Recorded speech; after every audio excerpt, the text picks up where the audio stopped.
Savings account కన్నా కూడా liquid ఫండ్స్లో మనీ పెడితే మంచి రిటర్న్స్ వచ్చే అవకాశం అయితే ఉంటుంది. అసలు లిక్విడ్ ఫండ్స్ అంటే ఏంటో తెలుసుకుందామా? ఇవి ఒక టైప్ ఆఫ్ మ్యూచువల్ ఫండ్స్. ఇవి షార్ట్ టర్మ్ అండ్ లో రిస్క్ ఉన్న వాటిలో అయితే ఇన్వెస్ట్ చేస్తూ ఉంటాయి. Like treasury bills, commercial papers, certificate of deposit ఇలాంటి వాటిలో. ఇంట్రెస్ట్ రేట్ విషయానికి వస్తే సేవింగ్స్ అకౌంట్లో మనకు 2 to 4% ఇంట్రెస్ట్ రేట్ అయితే వస్తుంది. అదే లిక్విడ్ ఫండ్స్లో అయితే 5 to 7% రిటర్న్స్ వచ్చే అవకాశం అయితే ఉంటుంది. లిక్విడిటీ విషయానికి వస్తే మనం సేవింగ్స్ అకౌంట్లో ఎప్పుడైనా కూడా మనీని అయితే తీసుకోవచ్చు. అదే లిక్విడ్ ఫండ్స్లో 1 డేలో అయితే వస్తాయి అండ్ కొన్నిసార్లు 1 to 3 days అయితే పడుతుంది. అండ్ కొన్ని fund houses up to certain amount వరకు ఇన్స్టాంట్ విత్డ్రావల్ ఫెసిలిటీని కూడా కల్పిస్తున్నారు. రిస్క్ విషయానికి వస్తే బ్యాంక్లో 5 lakhs వరకు మనకు ఇన్సూరెన్స్ అయితే ఉంటుంది. ఆ పైన ఉన్న అమౌంట్కి అయితే కొంత రిస్క్ అయితే ఉంటుంది. అండ్ పెద్ద పెద్ద బ్యాంక్స్ ఇలా బ్యాంకరప్సీ చేయడం కూడా చాలా రేర్. లిక్విడ్ ఫండ్స్ విషయానికి వస్తే ఇక్కడ మినిమల్ రిస్క్ అయితే ఉంటుంది. వీళ్ళు ఇన్వెస్ట్ చేసిన వాళ్ళు ఒకవేళ డిఫాల్ట్ చేసినట్లయితే అప్పుడు కొంత రిస్క్ అయితే ఉంటుంది.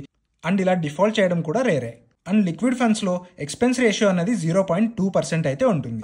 అండ్ మీరు ఒకవేళ ఇన్వెస్ట్ చేసిన 7 days లోపే మనీ తీసుకున్నారనుకోండి, అప్పుడు 0.007% వరకు ఎగ్జిట్ లోడ్ అయితే పడచ్చు.